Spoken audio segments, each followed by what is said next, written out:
Hello everybody, and welcome back for some new VR news. As always, I am Mateo311, and this is your one channel for everything VR related. Today, we're going over the latest game announcements, checking out some software updates, like new weapons available through Half-Life Alyx mods, and we have some information regarding VR for the PlayStation 5, and some updates on Apple's AR and VR progress. Let's not waste any time and jump right into this. So first up, we got a teaser announcement for Stones of Harlath. Stones of Harlith is an open-world VR RPG from the same studio that brought us the 90s-inspired first-person shooter Theta Legion. Stones of Harlith will have a similar 90s-style sprites mixed with 3D environments graphical appearance. It's a throwback to older games like Heretic, but obviously designed for VR, allowing you to use your motion controllers to draw runes initiating different spells. While the graphics in the trailer might not look like much,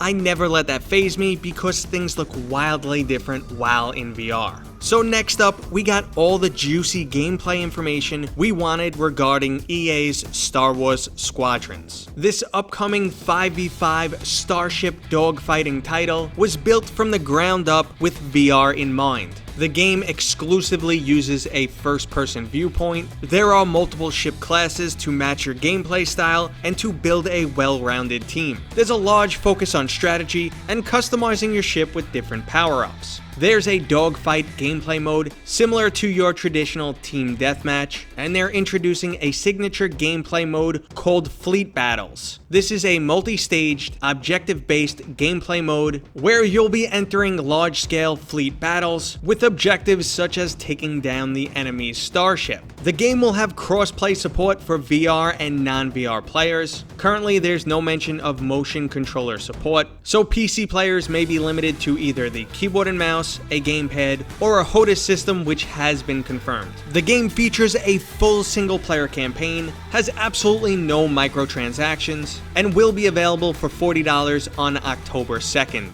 So next up, we're checking out a game that was originally announced in November of 2015. It's recently resurfaced with a new website and a cinematic trailer, and this title is Bebylon Battle Royale. Now the gameplay is similar to Smash Brothers, set in an extremely quirky world of babies. Now the developers have shown off some pretty amazing motion capture and lip syncing technology, and the cinematic trailer I am currently showing is supposedly real-time footage from the in-game engine. I would absolutely love a Smash Brothers style game in VR, and love it or hate it, this game is dripping with its own personal style. Now it's supposedly set to release by the end of the year, but just due to the sheer amount of time it's been in development, it's starting to feel like the game will never be released. Well, I'm keeping my fingers crossed for this one. Speaking of games that seem like they're never going to release, Population 1 is about to start another round of playtests. It looks like users in the North American region who were signed up to be a playtester have started receiving emails, but don't expect to hear anything about the game from these playtesters because it comes with a serious NDA. The developers for Population 1 are currently working hard to make sure this game functions properly on all platforms before it releases. This will be a cross-play title, so PlayStation VR, PC VR, and Oculus Quest owners will all be able to play together, and this will most likely prevent the VR multiplayer curse of a low player base. For now, we just hope everything goes smoothly, and I look forward to when I can tell you guys a little bit more about this game.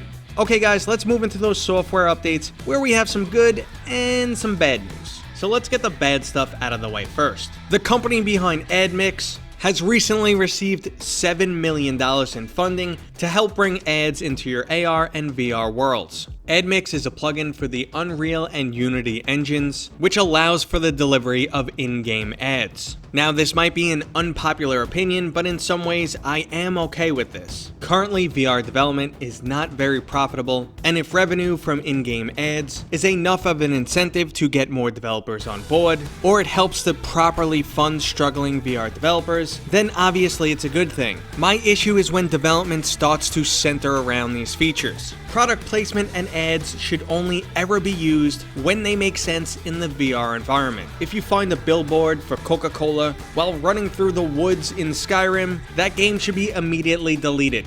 However, if a game takes place in Times Square, which is already populated with billboards, I'm completely okay with some of those billboards being actual ads. I also have some serious concerns with how Admix plans to track ad consumption on devices that have eye tracking capability. I absolutely do not want my hardware resources being used to determine if I am actually watching an ad. So this technology is a very slippery slope. So next up, we do have some cool updates from Steam. There's a new experimental room capture mode, which will allow you to bring your actual room into SteamVR. So I tested out the 3D room view, and I found it to be really cool. Now it does currently have some issues. I experienced a bit of a strobing effect, and you'll notice some artifacts in areas where the cameras overlap. But overall, it's a really cool feature, and it makes me think that Steam may one day be able to do some mixed reality or some AR content. If you're interested in testing this out, all you need to do is open up SteamVR, go to your settings, camera, and select 3D in the view. If your camera wasn't already enabled, you will have to restart SteamVR. Now, Valve also went ahead and updated the Half-Life Alyx workshop tools, and now users can finally start to modify the in-game weapons. Immediately after this, we were given a Halo-style pistol from the modding community. Now it's only a matter of time before the workshop gets to a point where users can start creating total conversions. If you were not aware, the original Counter-Strike game was a Half-Life mod. So maybe the next few months will bring us the next Counter-Strike, Team Fortress, or something totally different. Okay guys, let's go ahead and move into the hardware news. If you've been looking for PlayStation 5 VR information lately, well then you've been disappointed. Both Sony's PlayStation 5 reveal and the Upload VR showcase had absolutely no PlayStation VR information. Luckily though, it has been confirmed that the current PlayStation VR will be compatible with PlayStation 5. Now with it, you can also expect some better performance, but there's not much that can be done for the overall fidelity of the existing headset. All of your existing PlayStation VR games should also be backwards compatible on the PlayStation 5. It's not a lot of good news, but it's better than nothing.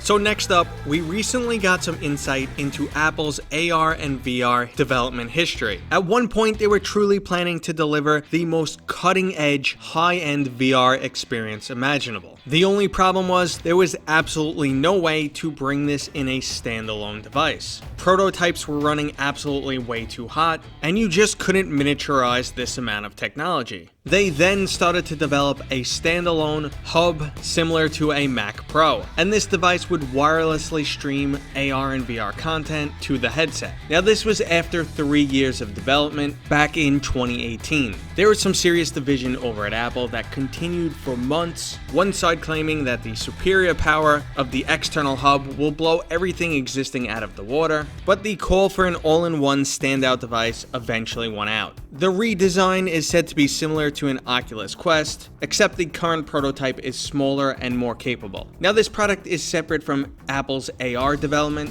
That is a completely separate device and will be much more similar to a pair of glasses. Apple entering the AR and VR arena is obviously very intriguing. It once again legitimizes an industry that has faced 4 years of people screaming VR is dead. It also carries the possibility of some true innovation in the field, but it's also a double-edged sword because Apple will undoubtedly lock this down to their own ecosystem. We all know the frustration of Oculus exclusives, and fragmentation in the VR industry is not beneficial to anyone. Now, if you really have your hopes up for these devices, you might want to pump the brakes a little bit because Apple's first headset will not be announced until next year, with the expectation of releasing in 2022. And we might not see those sleek AR glasses until 2023. Okay everybody, that was today's new VR news. I hope you enjoyed the video. If you did, go ahead and give it a thumbs up. If you're new here, consider subscribing. And as always, I'll see you guys on next time.